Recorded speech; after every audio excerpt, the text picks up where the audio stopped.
Hello everyone, I am Leena Mahanta from Vedang Institute of Technology and आज हम oscillations का lecture 5 discuss करेंगे जिसमें हम एनालिसिस करेंगे ऑफ डैम्ड हार्मोनिक ऑसिलेटर. ठीक है. So in order to analyse damped harmonic oscillations let us start with the equation जो हमने इक्वेशन लास्ट क्लासेस में पढ़ा था. इक्वेशन ऑफ मोशन, जब इलास्टिक फोर्स और फ्रिक्शनल फोर्स एक्ट कर रहा हो तो इक्वेशन ऑफ मोशन क्या होता है? D square y by d t square plus 2r dy by d t plus omega naught square y equals to 0.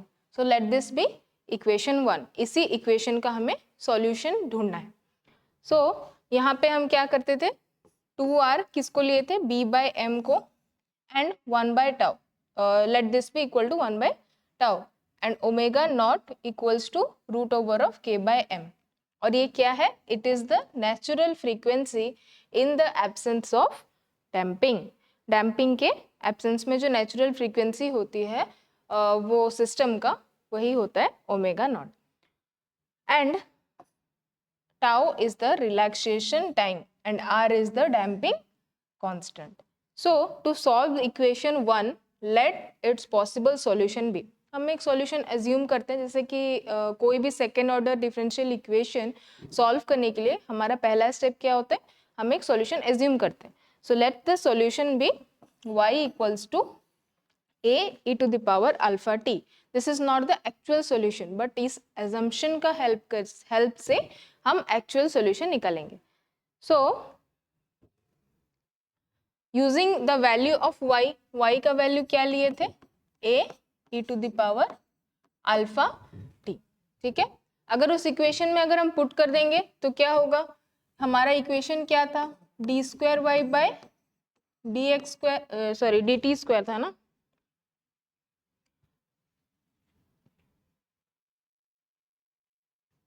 D square y by d t square plus 2r d y by d t plus क्या था? Omega naught y equals to 0.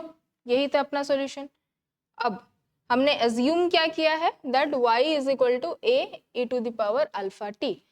अब इसका अगर first derivative निकालेंगे that is dy by d T.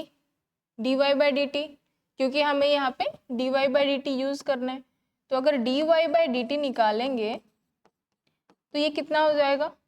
उसी को कर देने से a alpha e to the power alpha t.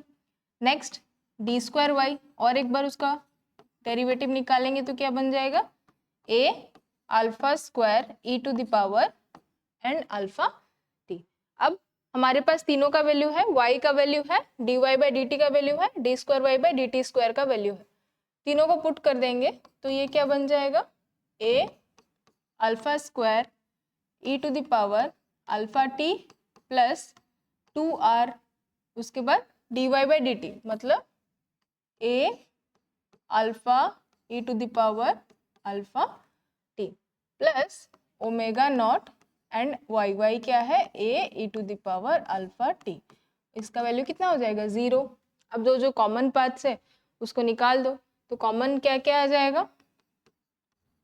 a निकाल सकते हैं यहाँ पे क्योंकि तीनों में a प्रेजेंट है. This and this. e to the power alpha t निकाल सकते हैं क्योंकि वो तीनों में प्रेजेंट है.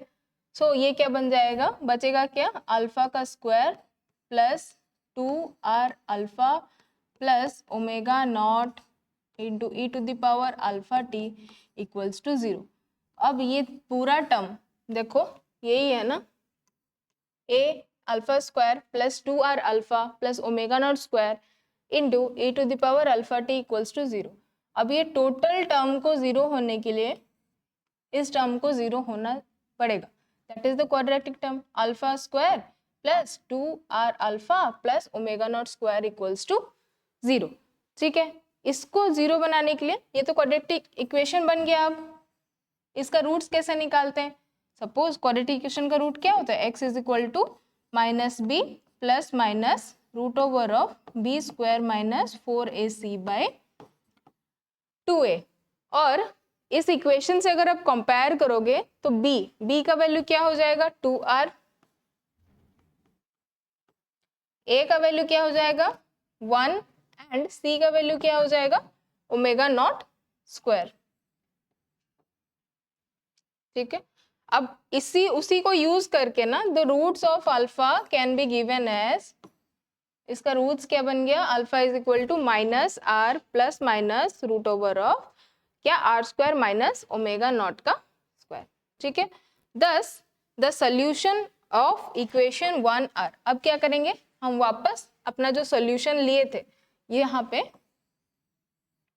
उसको पुट कर देंगे।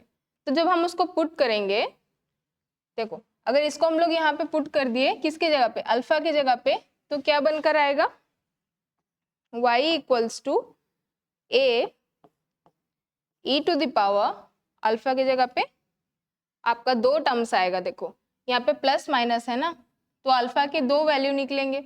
अल्फा का पहला वैल्यू क्या निकलेगा,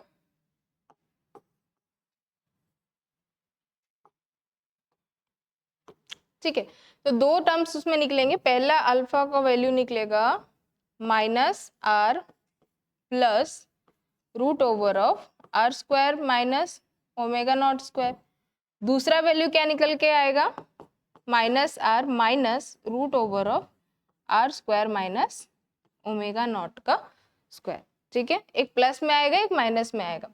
तो पहले हम क्या करेंगे, दोनों का सेपरेट निकालेंगे। पहले y में इसमें अगर पुट कर देंगे ये जो प्लस वाला, तो ये वैल्यू निकल कर आएगा, y is equal to a e to the power minus r plus root over of r square minus omega naught square into T.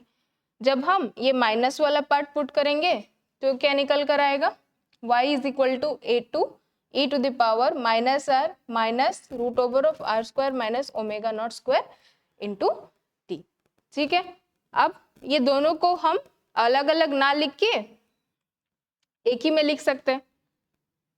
So y क्या बन जाएगा, देखो, hence the general solution of equation 1 can be given as y equals to a1 e to the power minus r plus root over of r square minus omega naught square t plus a2 e to the power minus r minus root over of r square minus omega naught square and t. ठीक है, ये आपका combined solution आएगा। यहाँ पे और क्या कर सकते हैं, देखो अगर हम इसको एक्सपैंड कर देंगे तो एक टर्म यहाँ से निकल कर आएगा e to the power minus r t, और क्या आएगा plus e to the power root over of r square minus omega naught square and t. ये दो टर्म आएंगे क्योंकि एक्सपोनेंशियल के पावर में है। सिमिलरली यहाँ पे भी आएगा वैसे, e to the power minus r t एक आएगा और e to the power minus root over of r square minus omega naught square into t एक आएगा। तो ये जो e to the power minus r t है, ठीक है, ये जो e to the power minus r t है, इधर भी है इधर भी है, तो दोनों को हम क्या कर सकते हैं, इक्वेशन के बाहर निकाल सकते हैं। तो y is equal to e to the power minus r t निकाल दिए। अब इसको निकालने के बाद बचेगा क्या, यहाँ पे a1 बचेगा और e to the power root over of r square minus omega naught square t बचेगा। a1 बचा, e to the power and this. Next इस इक्वेशन में सिमिलरली क्या बचेगा, a2 बचेगा एंड ये वाला टर्म बचेगा, माने एक्सपोनेंशियल टर्म बचेगा, that is e to the power minus root over of r square minus omega naught square t. And इसको हम लोग इक्वेशन 2 दे देते हैं। ठीक है, अब where a1 and a2 are constants and can be determined with initial conditions। a1 a2 constants है जिसको हम initial conditions use करके निकाल सकते हैं। Next, depending on the values of the quantity are root over of r square minus omega naught square। ये चीज बहुत इंपॉर्टेंट है कि ये जो टर्म आ रहा है इसके सॉल्यूशन में, इसी पे डिपेंड करके हमें तीन कंडीशंस मिलते हैं। ठीक है, डैम्पिंग के तीन कंडीशंस मिलते हैं, एक under damped, over damped and critically damped. आगे देखेंगे, we may reach at different conditions of damping oscillations. इसी टर्म के ऊपर बेस करके हमें डिफरेंट कंडीशंस मिलते हैं डैम्पिंग ऑसिलेशंस के related. According to the values of r and omega naught, this quantity may have imaginary, real and zero values. देखो r और ओमेगा के वैल्यू पे डिपेंड करते हुए जो ये टोटल टर्म है इसका वैल्यू इमेजिनरी हो सकता है, रियल हो सकता है या फिर जीरो भी हो सकता है। और उसी के बेसिस पे हमें 3 कंडीशंस मिलते हैं किसका, डैम्पिंग ऑसिलेशंस का। सो देखो फिर corresponding to different values of r square minus omega naught square the conditions of damped oscillations are discussed below. ठीक है, तो पहला कंडीशन क्या होगा, पहला condition is under damped case, मतलब यहाँ पे क्या होगा, this condition occurred when r का value is less than omega naught. ऐसा केस हो सकता है राइट, जहाँ पे आर की वैल्यू ओमेगा नॉट से कम हो। तो अगर ऐसा होगा तो देखो ऑलवेज हमें इमेजिनरी वैल्यू ही मिलेगा। इमेजिनरी वैल्यू मतलब मान लो आर का वैल्यू जस्ट इमेजिन 4 ले लो और आर नॉट का वैल्यू 5, राइट। तो हमें ये टर्म का वैल्यू निकालना है, root over of r square minus omega naught square. R square कर देंगे तो ये कितना हो जाएगा, 16 minus 20 that is equals to negative of 4। तो ये कितना हो जाएगा, -1 एंड 4। ये जो -1 रूट ओवर आ जा रहा है आपको पता है, this is iota and root over of 4 that is 2, यानी कि वैल्यू आ जाएगा 2 आयोटा। ठीक है, तो ये बन गया इमेजिनरी। आप कोई भी वैल्यू ले लो आर और ओमेगा नॉट का, अगर r is less than omega naught तो जो वैल्यू आएगा वो इमेजिनरी आएगा। ठीक है, तो हम क्या करेंगे, देखो it means root over of r square minus omega naught square equals to, हम क्या किए यहाँ इस टर्म से -1 निकाल दिया। अगर -1 निकाल देंगे, इससे माइनस निकाल देंगे तो ये पॉजिटिव हो जाएगा, ये नेगेटिव हो जाएगा। तो -1 omega naught square minus r square का रूट ओवर। ठीक है, अब ये जो रूट ओवर 1 है ना, इसको हम लोग कैसे लिख सकते हैं, देखो ऐसे हो सकता है, तोड़ देंगे अगर, root over of omega naught square minus r square. तो ये जो रूट -1 है उसको हमने लिख दिया iota root over of omega naught square minus r square. अब ये वाले जो टर्म है इसको हमने क्या बोल दिया, that is omega, let's say this is omega. तो फाइनल उस टर्म का वैल्यू क्या बन जाता है, i omega. Now where i is equals to root over of -1 and omega की वैल्यू क्या होगी, root over of omega naught square minus r square, and this is a real quantity. Now equation 2 can be given as, अब equation 2 हमारा क्या बन जाएगा, equation 2 हमने किसको लिया था, जो फाइनल सॉल्यूशन। अभी हमने क्या निकाला कि ये जो टोटल टर्म है इसका वैल्यू क्या बन गया, आई ओमेगा। ठीक है, तो आई ओमेगा अगर बन गया तो यहाँ पे क्या बन जाएगा, आई ओमेगा टी, और ये बन जाएगा माइनस आई ओमेगा टी। तो ये सॉल्यूशन क्या बनेगा, देखो सेम है, y is equal to e to the power minus r t a1 e to the power i omega t plus a2 e to the power minus i omega t. ठीक है, अब इसको further कैसे solve करेंगे, आपको पता है Euler's formula, by Euler's formula के हिसाब से e to the power i theta क्या होता है, sine theta plus sorry cos theta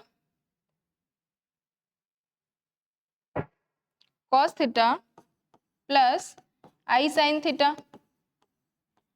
ठीक है, और e to the power minus i theta क्या होता है, cos theta minus i sine theta. ठीक है, अब थीटा की जगह ओमेगा टी ले लो तो सेम है, ये बन जाएगा, पहला आई ओमेगा टी है तो cos omega t plus i sine omega T. यहाँ पे माइनस आई ओमेगा टी है तो क्या लिख सकते हैं, cos omega T minus i sine omega t. ठीक है, अब देखो यहाँ पे a1 कॉस ओमेगा टी है, यहाँ पे a2 कॉस ओमेगा टी है, तो कॉस ओमेगा टी अगर हम लोग कॉमन ले जाएंगे तो क्या बनेगा, यहाँ पे a1 plus a2 cos omega T, और यहाँ पे देखो i sine omega t and this is a1 लगा हुआ है, यहाँ पे a2 minus i sine omega t है, तो साइन ओमेगा टी अगर बाहर निकाल देंगे एंड आई भी दोनों में कॉमन है, बाहर निकाल देंगे तो क्या बनेगा, iota a1 minus a2 and sine omega t. ठीक है, next since y is a real quantity, उस केस में क्या था, y अपना रियल क्वांटिटी था, तो a1 plus a2 and i a1 minus a2 must be real quantities. y जो है ऑफ कोर्स जो डिस्प्लेसमेंट है वो तो रियल है ना, तो तो ये दोनों क्वांटिटी को भी रियल होना पड़ेगा। तो clearly A1 and A2 are complex quantities.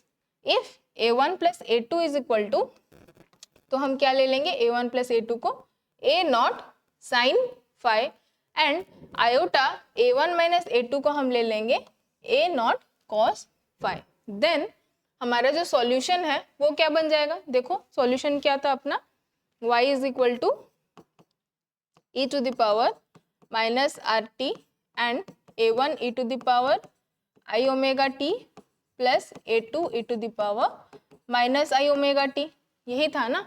अब क्या किए हम, ये तो पहला वाला सॉल्यूशन था। जो लास्ट सॉल्यूशन अपना निकला था वो क्या था, A1 plus A2 and cos omega t था और minus plus iota A1 minus A2 sine omega t. Okay, so यहाँ पे लिख लेते हैं, देखो y क्या था, e to the power minus r t A1 plus A2, इसके जगह पे क्या था कॉस ओमेगा टी, ठीक है, and plus iota A1 minus A2 and sine omega t, ठीक है। और ये सब्स्टिट्यूशन हम इसीलिए कर रहे हैं ताकि हमें रियल क्वांटिटी मिले, y जो है वो रियल मिले। तो हम क्या करेंगे, A1 प्लस A2 के जगह पे A0 साइन फाई डाल देंगे। तो A1 प्लस A2 दिस है, इसके जगह पे हम क्या डालेंगे, और ये ले लो A0 sine phi. So y equals to e to the power minus r t A0 sine phi and cos omega t plus iota के बाद A1 iota A1 minus A2 को हम ले लेंगे A0 cos phi. So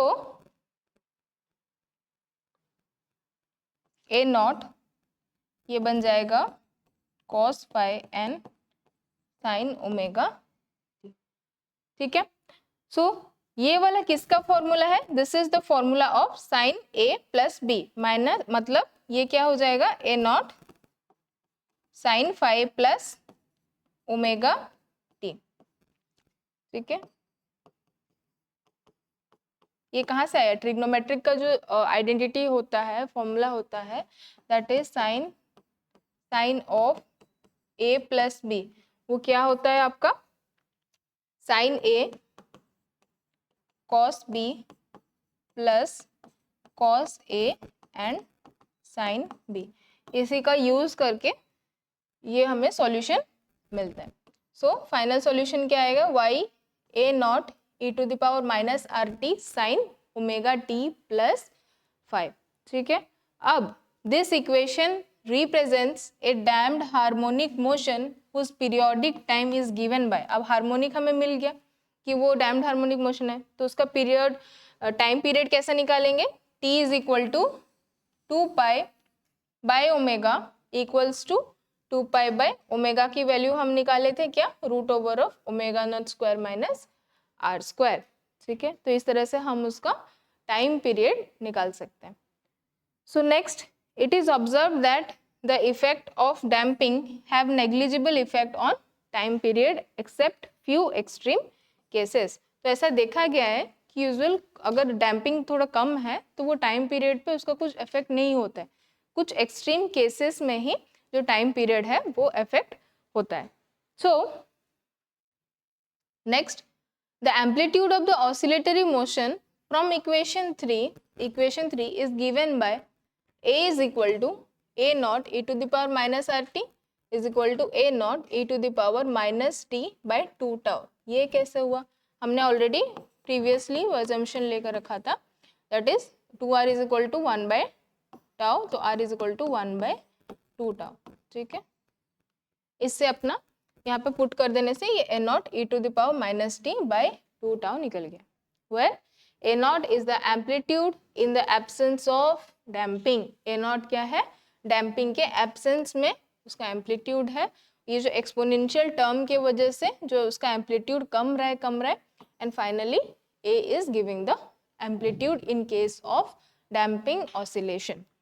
Okay, so in case of damping the amplitude decreases exponentially with time। दिख रहा है आपको एक्सपोनेंशियल टर्म है ना यहाँ पे, तो इसके वजह से विथ टाइम क्या होता है, एम्पलीट्यूड डिक्रीज हो जाता है। So displacement curve for damping harmonic motion is shown by this. तो पहला उसका एम्पलीट्यूड देखो, पहले उसका एम्पलीट्यूड कितना ज़्यादा रहता है, बट विथ टाइम देखो इस तरफ से भी डैम्पिंग हो रहा है, इधर से भी डैम्पिंग हो रहा है। तो इस टर्म की वजह से डैम्पिंग होते होते विथ टाइम उसका एम्पलीट्यूड कम होते होते होते होते होते ज़ीरो हो जाता है। ठीक है, नेक्स्ट क्या है, नेक्स्ट केस आता है किसका, ओवर डैम्प्ड केस। पहले हम क्या दिख रहे थे, अंडर डैम्प्ड केस, अभी over damped case. Over damp में क्या होता है, in damping if damping is high that is r is greater than omega. जो पहले वाला केस था उसमें क्या था, r is less than omega, ये वाला केस में क्या हो रहा है, r is greater than omega. तो उस केस में हम मान लेते हैं क्या कि root over of r square minus omega naught square is equal to beta is a real quantity. Assume कर लिए that value is equal to beta, जो कि एक रियल क्वांटिटी है। एंड इक्वेशन 2 में अगर हम वो चीज पुट कर देंगे तो हमें क्या मिलेगा, y is equal to a1 e to the power minus r minus beta t plus a2 e to the power minus r plus beta t. ये कैसा निकला, अगर आपको देखना है तो लेट्स सी, इसको भी सॉल्व कर देते हैं। इक्वेशन 2 अपना क्या था ना ये पे, equation 2, this was the equation 2 ना, e to the power minus r a1 e to the power, ऊपर में था, अच्छा वो वाला चेंज कर दिए, राइट। सो आपका क्या था, देखो equation 2 was e to the power minus r t a1 e to the power root over of r square minus omega naught square t and plus a2, ये माइनस आर के साथ था ना, माइनस आर माइनस था, ठीक है, minus r plus था। And दूसरा क्या हो जाएगा, a2 e to the power minus r minus root over of r square minus omega naught square and t. ठीक है, यही था y का वैल्यू ना।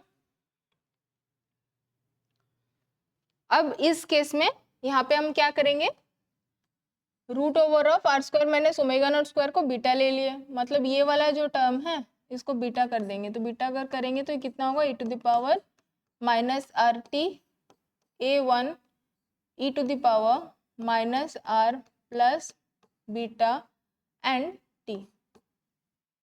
ठीक है, यही होगा ना, e to the power minus r plus beta t plus a2, ये टोटल बाहर में मल्टीप्लाई हो, a2 e to the power minus r and minus beta and t. ठीक है, उसके बाद क्या किया है, इसने माइनस को बाहर निकाल दिया। अगर यहाँ इस केस में माइनस को अगर बाहर निकाल दोगे, ये माइनस ही प्लस हो जाएगा, यहाँ पे माइनस बाहर निकाल दोगे तो दोनों पॉजिटिव हो जाएगा, तो आपको ये वाला इक्वेशन मिल जाएगा। Next, as r is greater than beta both quantities of right hand side decreases exponentially with time and the motion is non oscillatory। देखो ये जो कंडीशन में क्या होता है, r क्या है, देखो ग्रेटर देन बीटा है, तो ये दोनों ही टर्म क्या होगा, डिक्रीज हो जाएगा एक्सपोनेंशियली विथ टाइम, जिसकी वजह से जो मोशन है वो ऑसिलेटरी होगा ही नहीं। ठीक है, and such motions is called dead beats or aperiodic and its main application is in the dead beat galvanometers। highly damped oscillations is shown in the graph। ये पूरा नेग्लिजिबल हो जाएगा, पहले थोड़ा सा उठेगा फिर जीरो पे विथ टाइम एक्सपोनेंशियली डिक्रीज हो जाएगा उसका amplitude. Okay, next third case क्या है, critically damped case. This case occurs at r is equal to omega. हमने अभी तक दो केसेस देखे, पहला r लेस देन ओमेगा, दूसरा r greater than omega. So अभी वाला जो केस है वो क्या है, r equals to omega naught. At this condition equation 2 gives us y is equal to a1 plus a2 e to the power minus rt। क्योंकि देखो अगर आप एक्चुअली देखोगे तो वहाँ पे एक टर्म था ना r square minus omega naught square, अगर ये दोनों इक्वल हो जाएगा this value will give zero, तो एक्सपोनेंशियल टर्म ऊपर में जीरो हो जाएगा। That will be 1. सो बचेगा क्या, बस इतना ही बचेगा, a1 plus a2 e to the power minus r t. और a1 a2 तो कांस्टेंट ही है, तो उसको हम और एक कांस्टेंट ले जाते हैं, दैट इज c.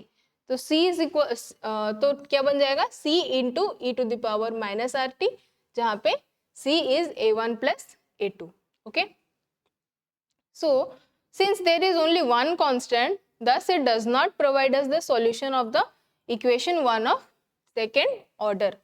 ठीक है, अभी यहाँ इसके पास सिर्फ एक ही कांस्टेंट है, तो हमें जो सॉल्यूशन चाहिए सेकेंड ऑर्डर जो डिफरेंशियल इक्वेशन था उसका, वो नहीं मिल पाता है. तो जिसके वजह से हम और थोड़ा एजम्पशन करते हैं ताकि हम वो जो उसको एक्सपैंड करके सॉल्यूशन निकाल सकें. तो हम यहाँ पे बाइनोमियल एक्सपेंशन का यूज करते हैं. पहले हम क्या करेंगे, now let us consider under root of r square minus omega naught square equals to h which is very small. ये एजम्पशन हम क्यों करते हैं, क्योंकि हमें जो एक्सपोनेंशियल टर्म मिल रहा है ना, उसको हमें बाइनोमियल एक्सपेंशन करके उसको सॉल्यूशन निकालना है. ठीक है, so the equation 2 gives us क्या, y is equal to e to the power minus r. देखो एक्चुअली में वो जीरो हो जाएगा, बट अगर हम जीरो निकाल दे रहे हैं तो वो जीरो कर दे रहे हैं ना, तो हमें सॉल्यूशन नहीं निकल रहा है, राइट, हमें सॉल्यूशन नहीं मिल पा रहा है. तो हम क्या करेंगे, उसको एक स्मॉल वैल्यू देंगे, मतलब जीरो के करीब. ओके, सो ये क्या बन जाएगा, देखो y is equal to e to the power minus r t a1 e to the power h t plus a2 e to the power minus h t. अब यहाँ पे बाइनोमियल एक्सपेंशन हो रहा है, e to the power x का expansion क्या था, अगर आपको याद होगा 1 प्लस एक्स प्लस उसका हायर पावर्स में जाते जाएगा, राइट. तो हम यहाँ पे बस दो ठो ही लिए हैं, तो y is equal to e to the power minus r t a1 1 plus h t plus dot dot dot higher powers रहेगा plus a2 1 plus h t 1 minus h t plus dot dot dot. Okay, हम higher powers नहीं लेंगे इसीलिए, क्योंकि देखो क्योंकि वो बहुत जीरो के करीब है. मान लो अगर वो 0.0001 होगा, तो अगर हम उसका स्क्वायर लेंगे तो कितना हो जाएगा, 0.0001 हो जाएगा, होगा ना, राइट. तो उसमें क्या हो जाएगा, नहीं उससे ज़्यादा होगा ना, 3 हो जाएगा ना. तो इतना छोटा वैल्यू हम नेग्लिजिबल हो जाता है, तो इसीलिए हम उसको नहीं लेते. सो हम यहाँ पे पहला दो ही लेंगे, तो 1 plus h to h t and यहाँ पे 1 minus h t. So due to the small value of h higher terms will be negligible. Okay, next y is equal to, तो फिर क्या बन जाएगा, e to the power minus r t. इसमें देखो यहाँ पे क्या है, a1 एच टी, ये वाला बन जाएगा a2 minus a2 H T. तो a1 प्लस a2 एक टर्म बन जाएगा, और एक टर्म क्या बनेगा, a1 minus a2 into H T. देखो यहाँ पे लिखा है y is equal to e to the power minus r t a1 plus a2 plus h a1 minus a2 into t. ठीक है, अगेन इसको सब्स्टिट्यूट करते हैं, a1 प्लस a2 को ले लिए p and a1 minus a2 को ले लिए q. तो ये क्या बन गया, y is equal to e to the power minus r t and p plus q t. ठीक है, यहाँ पे कैच रहेगा ना. ओके, नेक्स्ट देखो उसने क्या सब्स्टिट्यूट किया, where p is equal to a1 plus a2 and q is equal to a1 minus a2, right. Okay, next also from the expression dxy dt we can write dy by dt, we can write dy by dt equals to minus is e to the power minus r t Q. ये क्या किया, हम y को differentiate कर दिए, तो क्या बनेगा, किस रूल से किए, प्रोडक्ट रूल, क्योंकि एक ये टर्म है and this term, first term second term. तो first term into derivative of second करोगे तो क्यू बनेगा, ऐसे ले लो. इसमें एक्चुअली ये टोटल h को उसने भी h को इंक्लूड करके कर दिया है उसने. ठीक है, तो e to the power minus r t q plus e to the power minus r t, ये वाला जो फर्स्ट टर्म पहले क्या हुआ, first term as it is रहा, सेकेंड टर्म को डेरिवेटिव किए, उसके बाद ये क्या हो जाएगा, second term as it is, first term का डिफ्रेंशिएशन होगा, second term as it is रहेगा। तो फर्स्ट टर्म का डिफ्रेंशिएशन करने से ओनली ऊपर वाला माइनस आर आएगा। So d y by d t निकल कर आ जाता है। Initially at t is equal to 0 the displacement of the particle is y is equal to y naught. ले लो कि ये जब टाइम 0 होगा तो जो डिस्प्लेसमेंट है पार्टिकल का वो y नॉट होगा।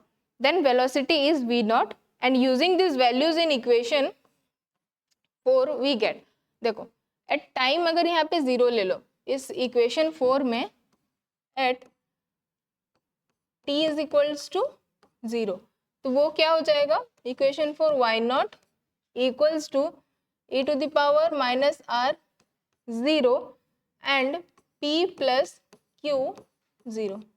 ठीक है, तो ये क्या बन जाएगा, दिस विल ये तो 0 e टू द पावर 0 हो जाएगा, p plus 0 so 1 into P, that तो y का वैल्यू क्या हो जाएगा p, y नॉट का वैल्यू हो जाएगा p। ठीक है, और क्या निकाल सकते हैं हम उसके बाद, यहाँ पे y नॉट का वैल्यू तो इनिशियली p हो गया। अब इनिशियल कंडीशन वेलोसिटी का अगर निकालना चाहेंगे तो what is velocity, dy by d T को हम लोग वेलोसिटी बोल सकते हैं ना, इसको v नॉट बोल सकते हैं at t is equal to 0 में।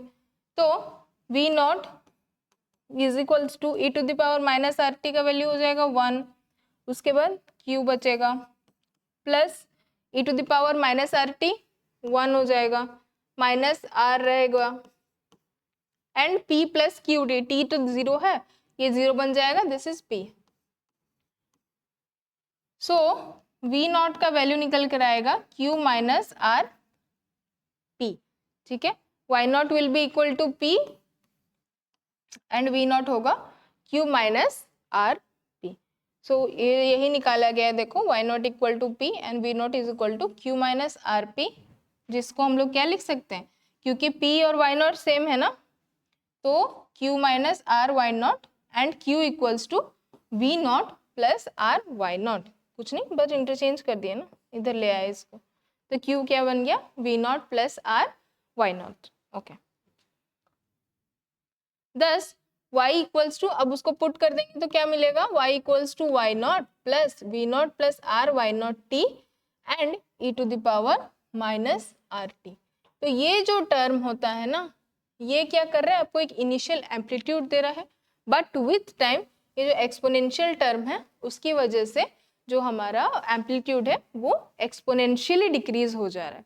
ठीक है, तो जिसकी वजह से हम देखेंगे क्या, in equation 5 it is clear that initially displacement increases due to factor y is equal to e to the power minus r t sine omega t plus 5, but as time elapses exponential term becomes dominating and displacement returns to 0, माने पहला में displacement रहेगा but after some time the displacement becomes 0.